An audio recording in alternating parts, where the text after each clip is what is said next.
Hi everybody, in this video we are going to talk about the bioconjugation chemistry, and the difference is that, as you see, I have provided somehow a full screen recording of my display so that you see the the lectures with all the notes that I have taken within the class, and I will provide you with all these notes, and just in order to describe and explain better the slides, maybe sometimes I will refer to the notes so that I make sure that I have told you everything and nothing is gonna be missed. And I will also share this OneNote file with you so you can download it, and if you are interested you can follow also the notes that have been written. So anyway, this video is about the bioconjugation chemistry, and it simply means that if we synthesize a nanoparticle, as you see here, and if we want to conjugate, if we want to link and attach some other things, some molecules, some targeting ligands, some imaging modalities onto the surface of this nanoparticle, how can we do this? Well, the fact is that in chemistry we are always looking for synthesizing 100%.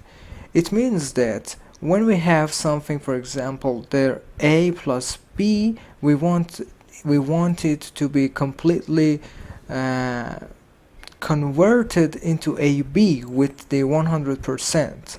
So if we do this, we will minimize the purification process that we have to do after that. Well, in organic chemistry, about 60% of the conversion is acceptable. And after that, we have to purify the unreacted reagents and isolate the compound. So this purification step is going to be truly expensive, especially if we scale up the reaction. So we have to reach towards the 100% conversion, and in order to do so, we will work with some Lego blocks. You see that here it's just like the Lego blocks. Let me show you a picture of a Lego block.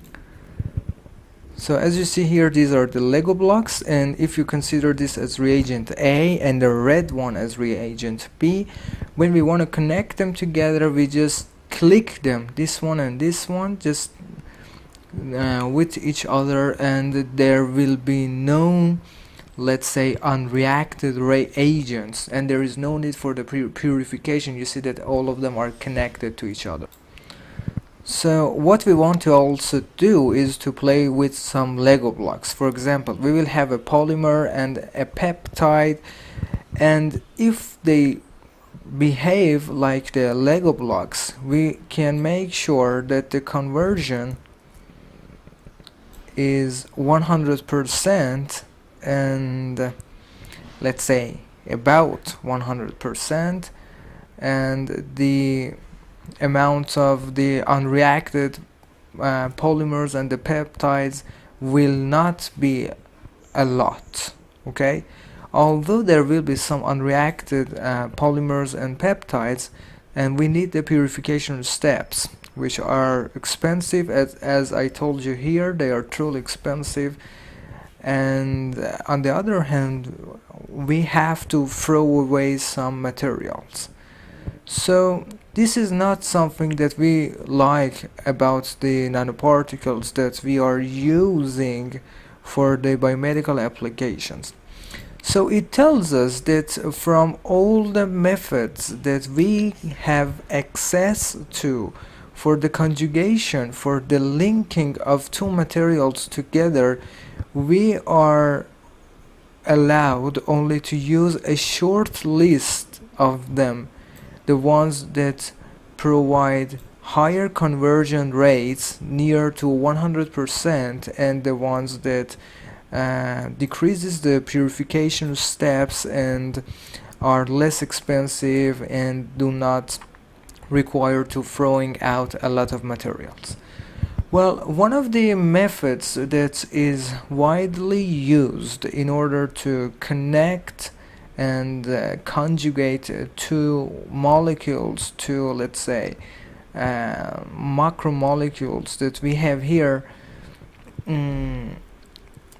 is the carboxylic acid when reacts with the primary amines.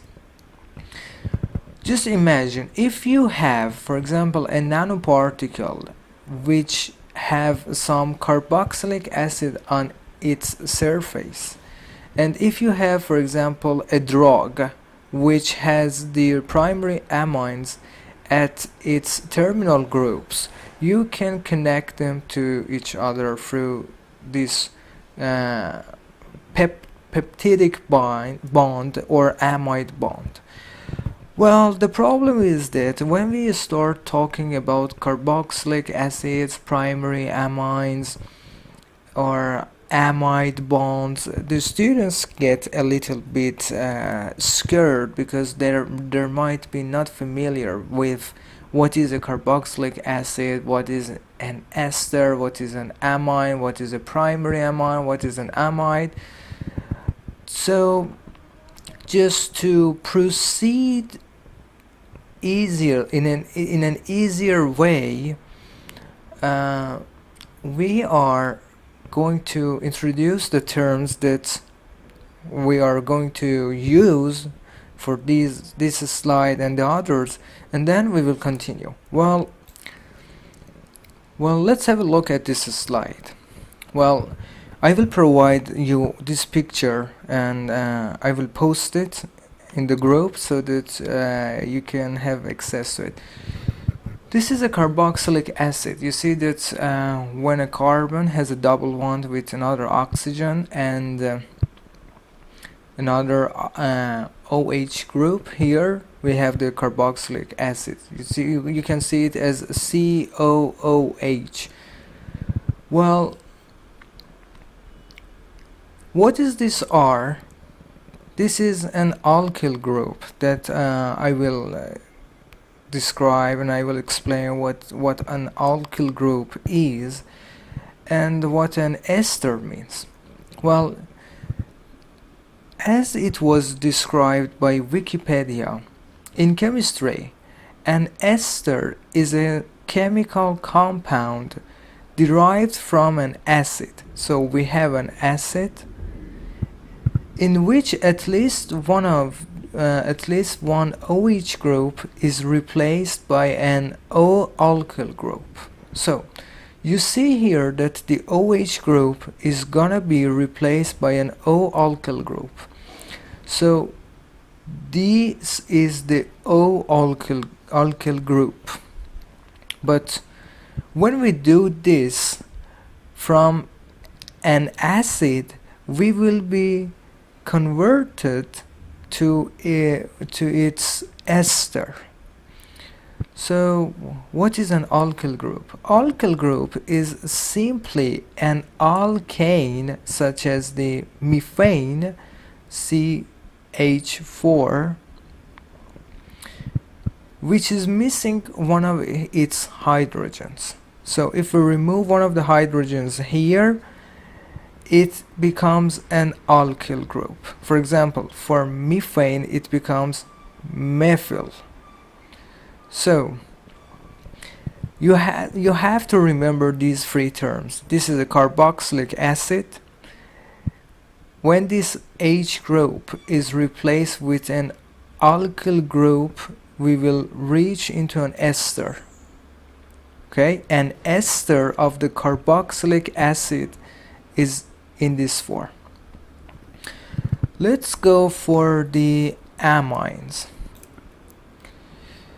As you saw in the lectures of Professor, the primary amines react with the carboxylic acid. Well, we learned about the carboxylic acid. Now let's see what a primary amine is. You see here we have one nitrogen connected to two hydrogens.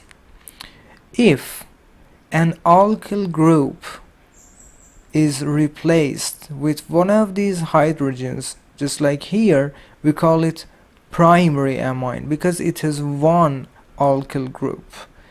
If two alkyl groups are going to be connected, like here, we call it secondary amine. If three alkyl groups are going to be connected, we call it tertiary amine. I'm sorry. On the other hand, if again we have this nitrogen, and now instead of the alkyl group we connect and carboxylic group, we will have the amide. Just compare this one with this one. You see here that two hydrogens are connected to the nitrogen, so this is the same, and two hydrogen connected to a nitrogen, these are the same, but this is the difference. Instead of having an alkyl group connected to the nitrogen, now we have the carboxylic group which is connected to the nitrogen. So what we want to use for conjugating two molecules is that one of them is the primary amine and the other one is the carboxylic acid that we have. Now you see it better, is the carboxylic acid that we have. So we mix them together and we will lead to an amide. As you see here, this is the amide that we will reach to. So let's again go back to the slides and continue. So this reaction contains the primary amines. As you see here, there are two hydrogens connected to the nitrogen and an alkyl group. Here we have the carboxylic acid or its ester. For example, in this slide we have the ester of the carboxylic acid, but in this slide, the next one, we have the carboxylic acid. You see here we have the hydrogen. It's not its ester, but anyway, when we mix them together we will reach to the amide bond. As you see, now a carboxylic acid, a carboxylic let's say carboxylic functional group is now connected to the nitrogen. Well, for this method, this conjugation method that we introduced, the carboxylic acids plus the primary amines, two different catalysts can be used. If we are going to perform the reaction in an organic compound, we need the hydrophobic ends of the catalyst. As you see here, different the benzene groups, and they are hydrophobic, so it can be easily dissolved in an organic solvent.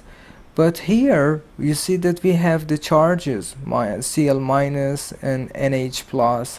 So due to the charges, this catalyst is soluble in water. So for this reaction, two different types of catalysts can be used. Let's have a look at another example. As you see here, we have the carboxylic acid. This is the catalyst, and after that we have the primary amine. Here you see the group, and finally the covalent amide bond. This is also called the peptidic bind between the group number 1 and group number 2 is formed. Well, there is one disadvantage regarding this reaction, and is the production of the byproducts. You see here, this is something which needs to be purified after the reaction. But one important characteristic about this amide bond is that this bond can be cleaved within the lysosome steps of the cells. You see, when a molecule which contains this bond is internalized, through the endocytosis, which is internalized into the cell, it can be degraded by the cells when the molecule reaches the lysosome. In the lysosome process, the pH of the region that the molecule is in will decrease, and the amide bind will break due to the protonation. Well, here we have another example of the reaction of the carboxylic acid with the primary amine. As you see here, the molecule 1 and molecule 2 can react and reach into disconnected form. But there is one problem. If we perform this reaction in water, this molecule, when it is connected to the catalyst, it can be hydrolyzed by the H2O molecules of water, and then we will go back to the starting materials. You see that this one is the starting material that we had here. So this is something, one of the problems. If you don't know what hydrolysis is, let me show you the picture. Hydrolysis is the time that the molecules of water, they are detached. For example, we have this molecule here, it is an ester, and if the H2O molecules of water, they detach, and this OH group reacts with this group of the ester and forms this, and the hydrogen reacts with this molecule and forms this. The hydrolysis of the H2O has occurred. Hydrolysis of the ester due to the presence of these water molecules. But anyway, this was just for the people who are not familiar with the hydrolysis. As we mentioned, just if the reaction is going to be done in water, there is the problem of being hydrolyzed, so we will go back to the starting materials. On the other hand, if we want to prevent this to happen, we can use some NHS groups which are highly reactive towards the carboxylic acids. So when we use it first with the carboxylic acids, they will protect this carboxylic acid from being hydrolyzed, and when the primary amines are introduced, these two molecules will react with each other, and this reactive group that we have introduced here at first will be detached and is going to be present in our solution as a byproduct, which has to be purified after that. So the presence of this, let's say, NHS group is just to prevent the hydrolysis of the carboxylic acids. Well, let me just have a look at the notes, and yes, I have told you all the important things about this slide. Now let's go for the next one.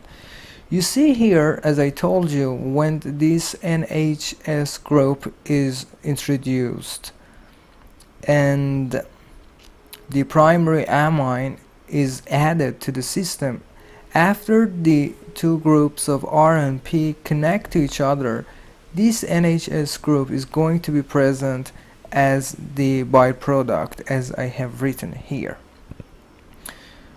Well, this process can be really useful for synthesizing the synthetic peptides and conjugation towards the proteins. Well, as it was stated by the professor, if we have a protein which has a primary amine group on its surface, the NH2, and if we want to cover the surface of this with PEG molecules, we can have the polymeric PEG molecules which have the carboxylic acid at one of its ends. So this carboxylic acid can react with the primary amine and then bring the PEG polymers onto the surface of the polymer around here. So that is all that you have to know. Well, I told you about this group which can react with the primary amines. There are different amine reactive groups. We introduced this, and there are different groups. For example, this is the one that we introduced before for the raft polymerization, and also this isocyanate, which can be used for connecting the fluorescent molecules onto the surface of the nanoparticles. Just know that there are different amine reactive groups. Let's now go to the second useful conjugation method, which is famous as the Michael type addition. The Michael type addition is simply when we have a thiol.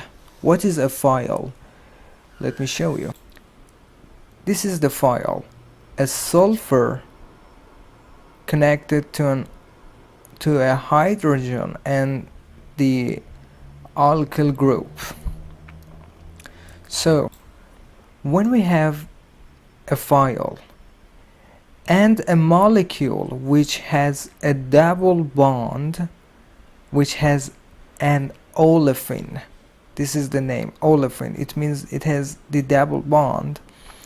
This double bond here is electron poor, and this thiol is electron rich, so it has affinity towards this. So if you consider them as A and B, when they react in the presence of a base as the catalyzer, we will have the A and B. The good advantage for this reaction is that the conversion is high. We have the high conversion rate of near 100%, and as you see here, there is nothing else, so there is no byproduct in the system. Another advantage is that this reaction can be done within the pH of around 7. So this pH is the one that the living cell uh, can be present. I mean that the good pH for the living cells is around 7. So we can do this reaction even at the time that the cells, the living cells, are present. Well, in this example, professor just mentioned that if you consider a nanoparticle which has a functional group, a molecule with an olefin in its structure, for example the malamide, which has the olefin here, it can react with the phial and bring something else for our nanoparticle. For example, if we have a peptidic sequence, you see here we have a peptidic sequence, and at its end we have the cysteine. What is cysteine? Cysteine is a terminal having the phial. So we have the phial at this end, and it can easily react with the olefin of the malamide on the surface of this nanoparticle and bring the peptidic sequence onto the surface of the nanoparticle. Well, what we introduced before is just simply known as the click chemistry. Well, the click chemistry was introduced for the first time by this guy Sharpless in 2001, and it is used for their chemical reactions in which no byproduct are present. So A plus B, it only reaches to A and B. It reaches to AB, so there is no product. On the other hand, it has the high yield. It means that the conversion rate is a lot. So no expensive purification is needed.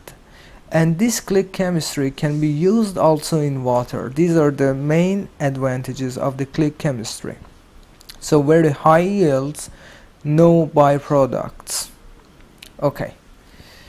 One of the most important and most famous click chemistry methods for the azide for the conjugation of two molecules together is the azide alkane cyclo addition. What does it mean? Well, let's see at the beginning what an azide is. An azide is simply this group, N3 with an alkyl group connected to it. And the alkane, as you know, is when two carbons have the triple bonds between them. In this slide, the name of alkane should be here and the name of azide should be here, so it's wrong. Just remember that this is the azide and this is the alkane. So when they two react with each other, a triazide group is formed. As you see here, the temperature for this reaction is a lot, which is not really favorable. The reason is that the polymers can degrade at this temperature, so we consider it as a disadvantage.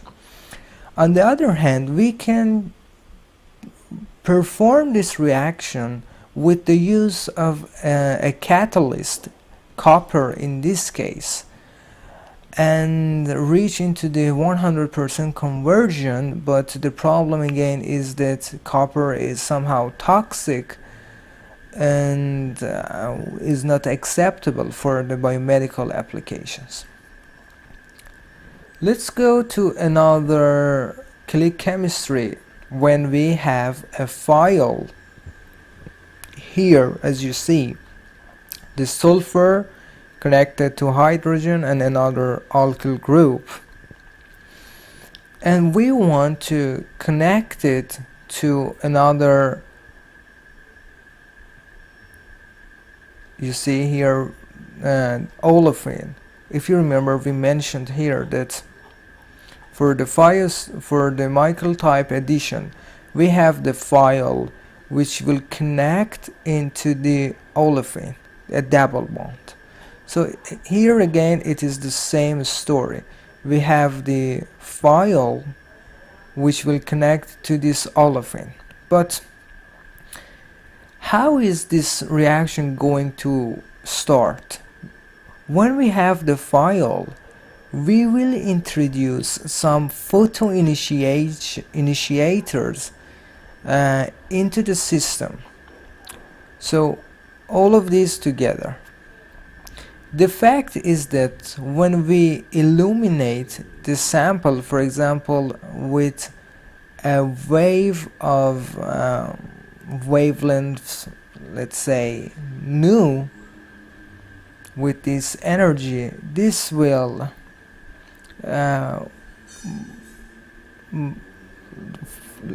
act as an initiator and form a radical and go for the thiol to detach the hydrogen from it. And when the hydrogen is detached, we have only the sulfur group with the alkyl group connected to it. So now this thiol is ready, this thiol radical is ready to attack the double bond here and make them connected to each other. But imagine that when this double bond is opened, one of the radicals react with the thiol, but another radical is still present. So again, this radical will attack another double bond of another olefin present in the solution, and this cycle will occur again and again. Well, let's see two of the disadvantages that it was stated by the professor. The first disadvantage is that because the radicals are formed, no cells can be present in the system. You saw here that we have the radicals. On the other hand, this is an advantage that we want to mention. Compared to the normal Michael type addition that we introduced before,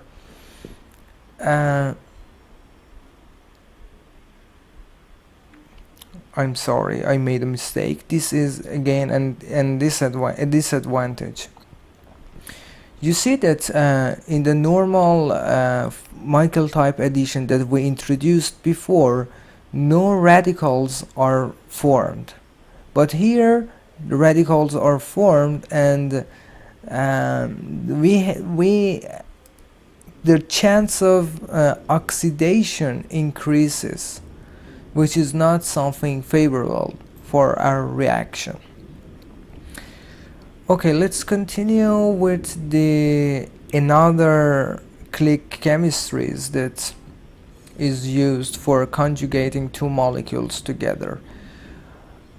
To be honest, actually this cyclo-click chemistry, it has the name of cyclo because when A and B connect to each other, the bond which is present, the bond which is formed, is not a covalent bond, but it's a strong van der Waals interaction. It is so strong in which it can be considered as a covalent bond. Well, we have the avidin here. It is a protein which has a strong affinity towards another molecule called biotin, you see here.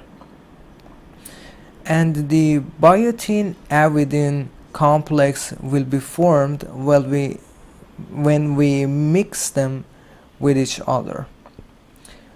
And because of the really small dissociation constant, the amount of byproducts in the system will be really small. So this is an advantage for us. Well, I am aware of the fact that maybe my handwriting is not so good if you want to read the notes, but as I am teaching you and explaining, I try to read all of them so that when you read the notes on your own, you can follow the notes and follow what they mean. Okay, now let's go for the peptide synthesis. Let me just see how much time we have been talking for. 36 minutes. Okay, I will try. Let me just make another video. It would be better.